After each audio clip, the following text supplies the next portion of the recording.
है अगर गुरुवर का सानिध्य पाना तो विद्यासागर.गुरु पर जरूर आना। आचार्य गुरुवर श्री कुंद कुंद भगवान की, आचार्य गुरुवर श्री ज्ञान सागर मुनि महाराज की जय। जलो परम पूज्य संत श्री आचार्य भगवान विद्यासागर जी महामुनि राज जी की, समस्त आचार्य संघ की। रामायण बहुत ही उत्साह के साथ चला है, उसके बीच में महाभारत भी आ गया।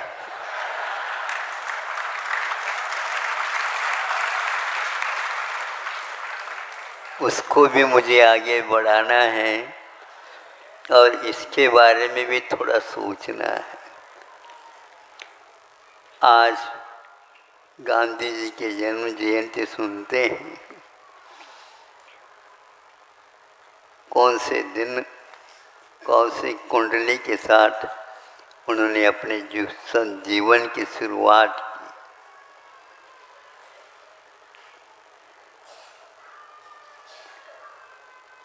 हमें न्यायालय की ओर भी थोड़ा देखना है, क्या उसकी गरिमा।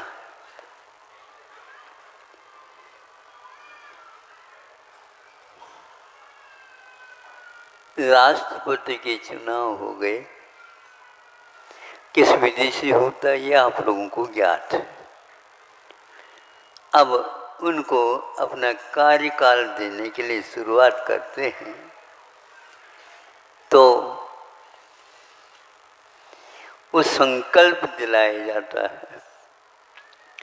अकेले आकर के वो संकल्प नहीं लेते, किंतु उसकी भी एक विधि है। लोकतंत्र चल रहा है और उसमें राष्ट्रपति के चुनाव के बाद क्या पद्धति अपनाई जाती, उनको खड़ा कर दिया जाता है जिन्हें राष्ट्रपति पद देना है। और कहाँ खड़ा कर दिया जाता है और किस रूप में उनके मुख से वाक्य शब्दावली निकलती है, वो उनकी है क्या कहीं कुछ पहले से लिख करके उनको दोहराया जाता है। बड़ा गंभीर विषय है। सर्वोच्च न्यायालय के न्यायाधीश को पहले बुलाया जाता है, उनके सामने ये खड़े होते हैं और यह शपथ लेने की पद्धति और दिलाने की पद्धति हमें बहुत संयत होना पड़ेगा। इतना 1.5 अरब की लगभग भारत की जनता लोकतंत्र की इस धागे को कैसे संभाल रही है। धागा इसलिए कह रहा हूँ, वह तो हाथ में संकल्प मानते ना, कंकन लिच्छा, जिसको लच्छा, हाँ, तो उसी प्रकार वही कमजोर डोर नहीं है, वह हिला देने वाला संकल्प है। राष्ट्रपति स्वीकार करते हैं, एक बार नहीं, मैं इन बातों की ओर मन से, वचन से और काय से जो नियम हैं उसका पूर्ण रूपेण अपने शक्ति के अनुसार मैं क्रियान्वय रूप देना संकल्पित हूँ। एक बार नहीं, 2 बार नहीं, 3 बार कहलाता है। जैसे बच्चों को आप संकल्पित करते हैं, वैसे न्यायमूर्ति के सामने उनको न्यायमूर्ति कहा जाता है। यह मूर्ति, इसका अर्थ यह है एक आदर्श है, जिसको इंग्लिश में आइडल बोलते हैं, इसको अपने यहाँ आदर्श बोलते हैं। उस आदर्श में न्यायमूर्ति के आदर्श के सामने यूं वह राष्ट्रपति देखता है। पूरा संरक्षण का भार राष्ट्रपति के ऊपर आ जाता है। प्रधानमंत्री हाथ जोड़ करके खड़ा रहता है। 1.5 अरब की जनता का पूरा निरीक्षण, परीक्षण, संरक्षण, संवर्धन करने का संकल्प दिलाया जा रहा है। और यह कार्यकाल जब तक चलेगा तब तक मैं इस संकल्प से बाहर नहीं जाऊंगा, नहीं जाऊंगा, नहीं जाऊंगा।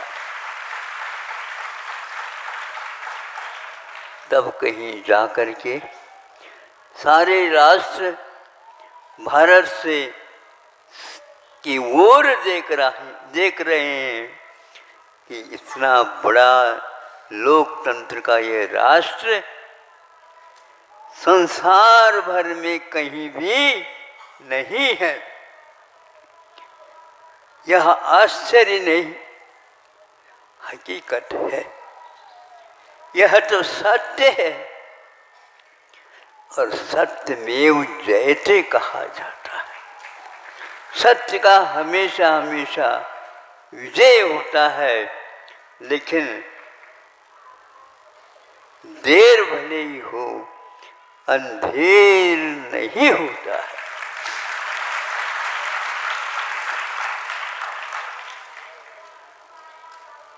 राष्ट्रपति और राष्ट्रपाल बहुत अंतर होते हुए भी कोई अंतर ज़्यादा नहीं है, क्योंकि ऐसा एक व्यक्ति को खड़ा करना अनिवार्य होता है। भारतीय संस्कृति इसी के माध्यम से सुरक्षित रहने वाली। संस्कृति का अर्थ एक प्रकार से इतिहास के पन्नों में रहता है। जो जिस काल में राजा महाराजा महापुरुष हुए और जो कोई भी यातना हुई, इन सबको सहन करते हुए भी घास की रोटी खाने के लिए भी संकल्प लेते हैं। हमें किसी को त्रास पहुंचा करके पेट का पालन नहीं करना है। ऐसा ये भारत में राजस्थान की कथा आप लोगों ने सुनी होगी। हमने दूसरी कक्षा में इतिहास के एक पाठ को पढ़ा, और उस समय अरवली पहाड़ में सारे विचरण करते हुए और पति पत्नी और 2 बालकों को उस जंगल में रहते हुए राम से यह कम नहीं थे जो इसी जीवन में आप लोगों ने देखा। और उस समय और कोई नहीं, एक भामाशाह खड़ा हो गया और जा करके उनके चरणों के सामने अपने पूरी संपदा जीवन में जो थी सबको समर्पित कर दिया। ये क्या करता भामाशाह? नहीं, इस प्रकार मुझे दोगे तो भी ये काम होने वाला नहीं। आप स्वीकार कर लो, क्योंकि ये मेरी संपदा नहीं है। इस आपत्ति के काल में ये सब आपका ही है। जब मैं ही आपका हूं तो मेरी ये संपदा कैसे होती है? और ऐसा संकल्प लेकर के उन्होंने जो कार्य किया, यह इतिहास में लिखा हुआ है। ऐसे ही कई तपस्वी के समान अपने जिंदगी को भी इसी में सुरक्षित समझ करके कार्य किए हैं। तो आप लोगों को भी चाहिए संस्कृति की रक्षा, ये धर्म की रक्षा है, धर्म की रक्षा है, देश की रक्षा। क्या आपके छोटे घर की रक्षा नहीं है क्या? 1.5 अरब कहाँ पर श्वास ले रहे हैं, वहाँ पर 4-5 परिवार के लिए आप क्यों इतने पाप करो? नहीं, भगवान हमें इस प्रकार का पुण्य का बंध हो और वो उदय में आए और हम उसको लगा करके शांति का अनुभव कर लेंगे कि हाँ, जीवन में हमने भी कुछ अपने भाव अर्पित किए हैं जैनत्व के लिए, धर्म के लिए, धर्मात्माओं के लिए। उस समय आता है कि धर्म क्या वस्तु है, कौन से बाजार में हम जाएं। हर एक प्रकार के बाजार होते हैं, कपड़े का बाजार अलग होता है, वनस्पति आदि तरकारियों के दुकान अलग होते हैं,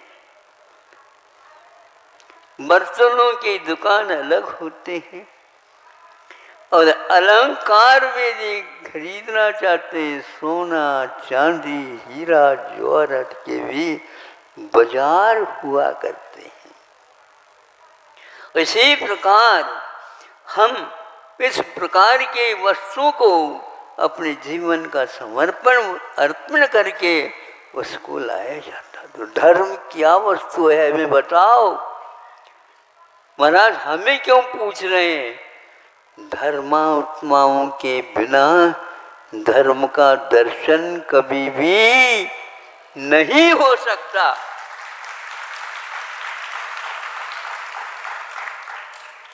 रत्नकरण श्रावकाचार्य का स्वाध्याय प्रतिदिन चल रहा है। न धर्मो धार्मिक बिना, धर्मात्माओं के बिना धर्म का दर्शन नहीं किया जा सकता, क्योंकि धर्म निर्जीव वस्तु नहीं है, खरीदने की और बेचने की वस्तु नहीं है। और आज धर्म की बातें करने वालों केवल पैसा ही दिख रहा है, लेकिन आपकी संस्कृति क्या है ये बताओ। धर्म को यदि मिटते हुए देख रहे हो तो आप टिक ही नहीं सकोगे। विदेशी लेखक ने भारतीय इतिहास लिखते हुए अपने शब्दों में वो कहा है, गाय की एक सींग के ऊपर यह अर्थ यह जमीन सुरक्षित है। जिस दिन वह गाय हिल जाए डुल जाए गायब हो जाए, भारत वहां पर रहने वाला नहीं है। इसको एक प्रकार से धरती और गाय का ये अस्तित्व बताने के लिए उन्होंने लिखा। और आपने क्या किया?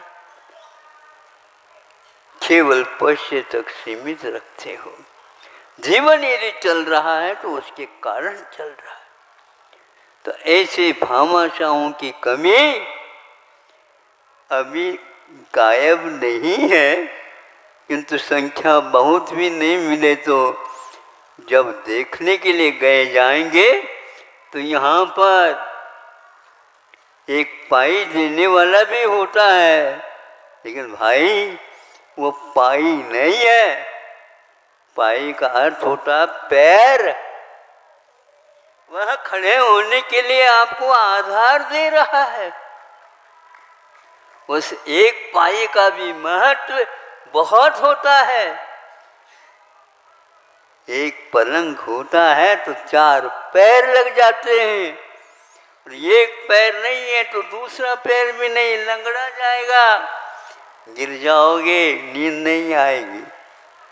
आप क्या समझ रहे हो? यह जो बैठे प्रत्येक आत्माएं भीतर से जीवन है, उसी में धर्म है और कुछ नहीं। इस प्रकार राष्ट्रपति को संकल्पित कर दिया और न्यायमूर्ति ने अपना कर्तव्य का निर्वाह किया। अब शासन चलेगा, प्रशासन चलेगा, और वह निगाह रख करके को न्यायाधीश देखते रहेंगे संकल्प कहाँ तक बिना विकल्पों के आगे बढ़ रहा है। वो कहते हैं हमारा कर्तव्य क्या है, इतिहास क्या है। धर्म को हम एक पुड़िया बांध करके नहीं रख सकते, नहीं खरीद सकते। अपना कर्तव्य है हम धर्म को सजीव देखें, प्रेम, वात्सल्य, सच्चीकरण, उपगोहन आदि आदि के साथ सम्यक दर्शन का एक प्रकार से उपसंहार लेखन का समंतभद्र महाराज जी ने किया है। और जहाँ पाप है समझ लो वहाँ पर धर्म आना नहीं चाहता है। आप पाप को छुपा नहीं सकते, आप पाप को छुपा नहीं सकते। पाप को छुपाना भी डबल पाप है। नहीं होगा ऐसे कहेंगे 8 गुना पाप है। दंड पहले ऐसे दिया जाता था, हाथ जोड़ कर खड़ा होता है तुम्हारे लिए सबके सामने, यह पहले दंड को स्वीकार कर लेना चाहिए, मेरी गलती हो गई, किंतु इतने रुपए दे देना है। वो कहता है ये रुपए तो कोई वस्तु नहीं मेरे लिए, लेकिन इन सब के सामने कौन कौन क्या कहेगा, कोई क्या कहेगा। यह रिकॉर्ड, ये इतिहास बनेगा। आपको ऐसा इतिहास बनाना है क्या भामाशा जैसे बना है? बताओ कहाँ है आपकी संपदा, क्या आवश्यकता है उसकी? ये सब कुछ भामाशा कहता है ये आपकी। गांधी जी और कोई सिद्धांत वाले नहीं थे, वो कहते थे ये समाज का पैसा है, समाज के कारण ही ये आया है और समाज के लिए ही इसको लगाना पड़ेगा। क्षत्रिय की बात किसी वक्ता ने कही थी, क्षत्रिय वही होता है कि पालनहारा, पालन करने वाला होता है, किंतु वह क्या पालन करता है? आप ठीक ठाक काम कर रहे हैं क्या? नहीं, वो देखता रहता है। उसके पास तीर कमान अथवा तलवार ढाल के अलावा और कुछ नहीं रहता। यह तो बढ़ियाओं के लिए है चाबी और ताला। यह सही नहीं है। यह इसलिए वो कैसा है कि मैं केवल क्षतात् पापात् त्रायते इति क्षत्रिय, पाप से बचता है, बचाता है, उसका नाम क्षत्रिय है। महावीर भगवान क्षत्रिय हुए, युग के आदि में विश्वनाथ भगवान क्षत्रिय हुए। इससे पूर्व में क्या क्या हुआ आप पढ़ लीजिए, इतिहास ज्ञात हो जाएगा कि हमारा कर्तव्य एक ही है, धर्म को जीवित रखना है। तो धर्मात्मा भी रहेगा तभी धर्म जीवित रहेगा। और यदि धर्मात्मा नहीं रहेंगे न एक क्षेत्र रहेगा, न ही आप लोगों की शक्ल रहेंगे, न ही आपका यहाँ पर कोई भी एक थोड़ी सी मिट्टी की ढेली भी नहीं रह पाएगी, वह बहुत जल्दी आ रहा है दिन अस्त होने वाला। यदि पंचम काल को भी पूर्ण कर दोगे तो कोई यहाँ पर अर्थ नहीं रहेगा। इसलिए आप लोगों को यह कह करके अब थोड़ा सा वह रामायण के भी बात करना चाहता हूँ। वो भी यहीं पर आकर के रोका हुआ है। यहाँ पर राष्ट्रपति को संकल्प हुआ है और उधर अयोध्या में से निकल गए हैं राम बाहर के लिए। पश्चाताप की अग्नि में वह कैकेयी झुलस रही है और भरत को कहती है कहाँ गए वो, कहाँ गए? और वह भरत भी कहता है हाँ, हम उन दोनों मिलकर उनको ढूंढेंगे। और जंगलों में वो ढूंढते जा रहे हैं, ढूंढते जा रहे हैं। 4 बज गया आज आप लोगों का। आप लोगों की तपस्या आज विशेष रूप से हो गई। देख करके ऐसा लगा है आप भीग भी गए हैं, आंखों से पानी भी आ गया है, लेकिन आंखों में तेजी भी आ गई है।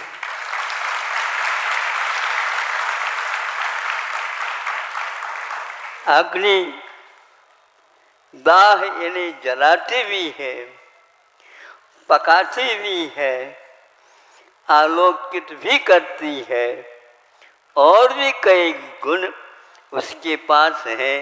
एक गुण उसके पास है जो उष्ण गुण, जिसके माध्यम से वह अग्नि भिन्न भिन्न कार्य करती है। आत्मा के पास भी इस प्रकार की शक्तियाँ हैं। उन शक्तियों का उपयोग आप करेंगे और अवश्य ही अपने कर्तव्य को पूर्ण करेंगे।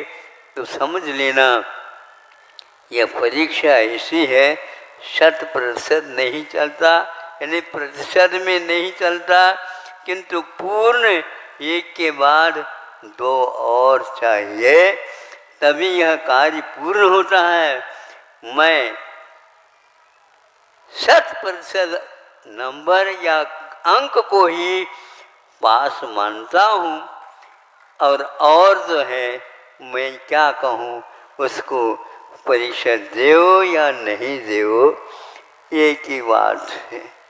कितनी बार भी देओ, लेकिन ये ध्यान रखो 100% नंबर लाए बिना आप जिसको इच्छा कर रहे हो मोक्ष की मिलने वाली नहीं है। और जब मिल गए तब जो है राम भी है, सीता भी है, लक्ष्मण भी है, कैकेयी भी है और भरत भी है। सभी आ गए वहां पर। अयोध्या में ये कहा गया है, पिताजी ने कहा तुम्हें वनवास जाना। ये सुन करके मैं कह रहा हूँ कई रामायण लिखे गए, अब कौन से गलत और कौन से सही मैं निर्णायक नहीं हूँ, जो मिला उसके माध्यम से कह रहा हूँ। किंतु मुझे यह आज्ञा मिली है, इसको मैं छोड़ नहीं सकता। तो भरत कहते हैं मुझे पहले ही दीक्षित होना चाहिए था। सुन रहे हो? राम से पहले भरत को वैराग्य हुआ था, लेकिन छोटे के वैराग्य को कोई स्वीकार यूं ही आनाकानी कर दिया। हाँ बेटा तुम्हें भी दीक्षा मिलेगी, लेकिन अभी महाराज तुमको दीक्षित नहीं कर पाएंगे। तो फिर क्या होगा? ये काम होगा तभी होगा। क्या अगर मुझे क्या करना है ये बताओ, मैं जल्दी जल्दी उसको पूर्ण करो। तुम्हें राजा बनना है, क्योंकि चुनाव के लिए माँ ने आपको चुना, वनवास के लिए मुझे चुना गया है, और मैं इस प्रकार से मानने वाला नहीं। अब वह कहता है आपको भी मैं पिताजी तुल्य मानता हूँ, आपकी भी आज्ञा मैं ही पालन करूँ। पिताजी को आप भूलना नहीं, पिताजी तो आज्ञा आप पालन करें। लेकिन हमारी छोटी सी बात आप भी थोड़े सुन लो। मनवा नहीं रहा हूँ इस किंतु क्या सुन रहे आप लोग? इतिहास है, ये घटना उपन्यास की घटना नहीं है, यह वह सही सही इस धरती पर हुई घटना है। आज भी आंखों में पानी आ जाता है, इसमें इतना जीवन भरा हुआ है। क्या करना है? राम कहते क्या करना है? तुम क्या कहना चाह रहे हो? और कुछ नहीं, राज्य तो आपके कहने से मैं करूँगा, लेकिन सिंहासन के ऊपर आपकी पादुका स्थापित होगी, उसी की मैं उपासना करूँगा और यह जनता की मैं सेवा करूँगा। राम सोचते हैं ये कौन सा वैराग्य? वैराग्य मेवा भयम, वैराग्य ही एकमात्र अभय है संसार में। राग तो भयभीत होता है, आप भयभीत न होइए। आपने जो किया है उसका फल आपको मिलेगा, मिलेगा। किंतु ऐसा अब काम करो जो इतिहास भी साफ हो जाए, वो लालिमा भी मिट जाए और हम जीवन को प्रत्येक व्यक्ति की आंखों में जीवन का दर्शन करें। मुख माटी में एक पंक्ति लिखा है, आज प्रासंगिक मानता हूँ उसको। शरीर के सामने वह लेखक खड़ा है, तुम भी अपनी कथा तो सुनाओ। तो वह महिला के बारे में कहा कि वह हम क्या मांगे, महिला कैसे, मैं अंगना ही हूँ, मैं अंगना हूँ, मैं मानती हूँ, लेकिन इतना मानना पूर्ण नहीं है। मैं अंग ना हूँ, मैं अंग ना हूँ, अंगना ही नहीं हूँ, किंतु अंग ना हूँ, मैं एक आत्म तत्व हूँ। उसको आंखों में झांको और देखने का प्रयास करो। ये सारे के सारे जो विषय हैं वे अंगातीत हैं और हम इस बात को नहीं समझ रहे हैं। कुंद कुंद कहते हैं ये वेद, वेद में ज्ञान भी होता है। ये वेद यानी स्त्री वेद, पुरुष वेद, नपुंसक वेद, ये हम लोगों की राग की कथाएं हैं, ये कई बार हो चुकी हैं। अब रागातीत होकर के कुछ बात करो तो मैं करने के लिए तैयार हूँ। इसलिए इतिहास बहुत लंबा चौड़ा है, उसका कोई अंत नहीं और आगे भी कितना आप ले जाना चाहो आपके लिए पन्ने कम पड़ जाएंगे। धरती को और कहेंगे तुम और पन्नों को बढ़ाओ और इनका इतिहास उसके ऊपर लिखा जाए। इतना ही आज इस रविवार के दिन आपको रखते हैं। आखिर सिंहासन के ऊपर वैरागी ने राम की चरण पादुका स्थापित कर दी और बार बार उसके दर्शन स्पर्शन करके वह अपनी प्रतिज्ञा को पूर्ण कर रहा है और अंत में वह भी दीक्षित होगा। ऐसा यह इतिहास है। धन्य है भरत चक्रवर्ती भी हुए हैं और ये कैकेयी के सुपुत्र भी भरत हैं। मैं उस भरत की अपेक्षा से इस भरत की कथा को बहुत बहुत महत्व देता हूँ। उसका मूल्य अलग है। अरे हमेशा राग की कथा करते जाओ और वीतरागता की बात सुनते जाओ। क्या कौन सी वीतरागता है हमें पता नहीं लग रहा है, फिर भी पात्र वह भी बना है। तो पात्र होता नाटक में, लेकिन जब वह पात्र कुपात्र निकलता है तो उसके बारे में दुनिया की क्या आस्था रहती है। अब ज़्यादा कहने की कोई आवश्यकता नहीं है।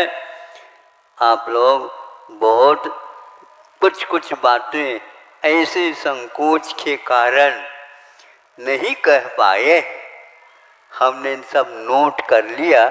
हमारे पास नोटबुक तो नहीं रहता है, लेकिन वह तो कम से कम आता है। अभी आप लोगों को निशंक कैसा होता है और पाठ लेना है, इतना ही पर्याप्त समझता हूँ। आज का यह आप लोगों का वस्तुतः है, प्रवचन तो है, सुनना है, लेकिन क्या क्या आपने आज कमा लिया है, क्या क्या प्रतिज्ञा की स्थितियाँ हो सकती है, होती हैं, इन सब को बहुत ही शांति और धैर्य के साथ और कुछ बीच में पूछने से अपने उद्गार को प्रस्तावित करते हुए जो उत्तर दिए हैं कि वह भी अपने आप में एक इतिहास बन गया। किंतु इसके लिए दिव्य पुरुष चाहिए, कोई इसका खुलासा करेंगे। भगवान से प्रार्थना करता हूँ आप लोगों की भावना जल्दी जल्दी पूर्ण हो। अहिंसा परमो धर्म की जय। चलो परम पूज्य संत